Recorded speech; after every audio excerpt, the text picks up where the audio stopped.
Today I would like to talk about PepsiCo. It's an international food and beverage company that operates in more than 200 countries, mostly known for Pepsi Cola and the Frito-Lay snacks. It has a market cap of $225 billion, which makes it the 48th biggest company on the stock market worldwide. So we take a look at the chart. We can see in 1 year it decreased around 11%.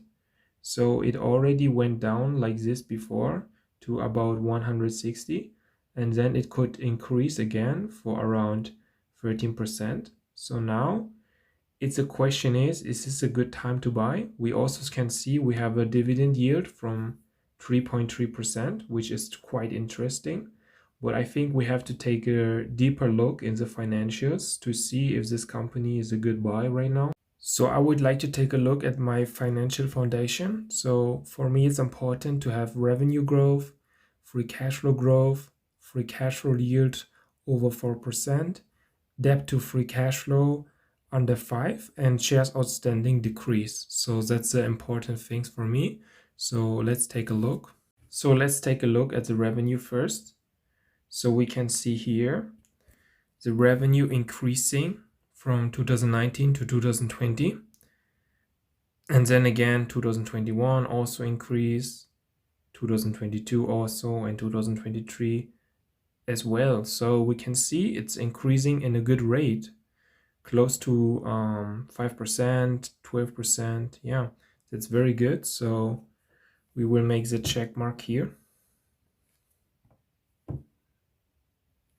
So the next thing we are looking for is free cash flow growth.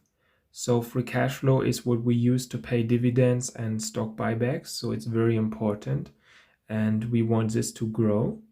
So as we can see here, it also is growing over the years with a good rate too. So in 2022 is actually decreased, but then it could increase again in 2023, and it's the all-time high right now. So that's actually quite good. So we also will make the check here. So the next thing we are looking for is free cash flow yield over 4%. So first we're gonna take the free cash flow.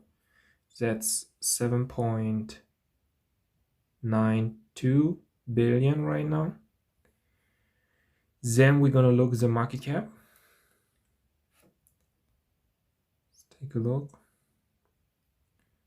Okay, market cap 224 billion.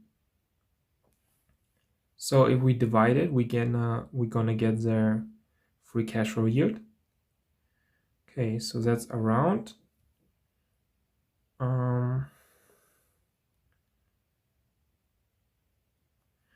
0.035. So this is 3.5%. So that's under 4%. So it's close, but still under. So this can also indicate the high valuation. So it's not a check here. So guys, the next thing is shares outstanding decrease. So if we have the strong company, we also want that they buy back shares. Obviously, we don't want them to buy back shares for the high price, but for the good price, it's good for them to buy back shares.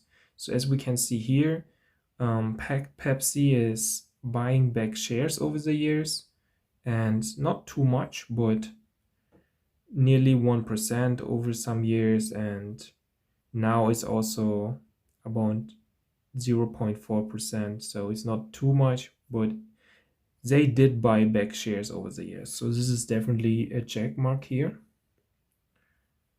So I would like to talk about the pros and cons of investing in PepsiCo. So they have a strong brand portfolio. Their brands are known worldwide.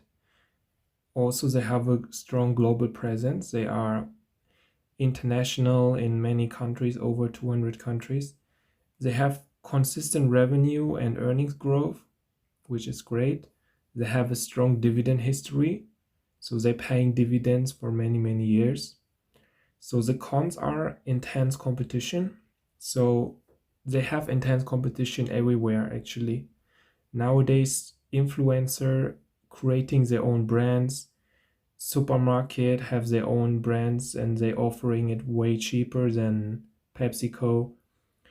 So that's difficult. And then they have regulatory and health concerns. So obviously their brands and their products are not really healthy. So there are always the risks that there is some regulatory or just people will try to be more healthy and stop eating the unhealthy things.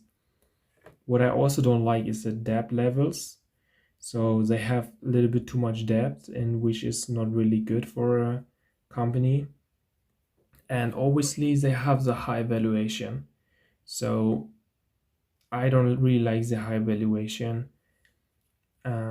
So for me, it would not be a buy right now, but if the price goes more down, it could be an interesting investment.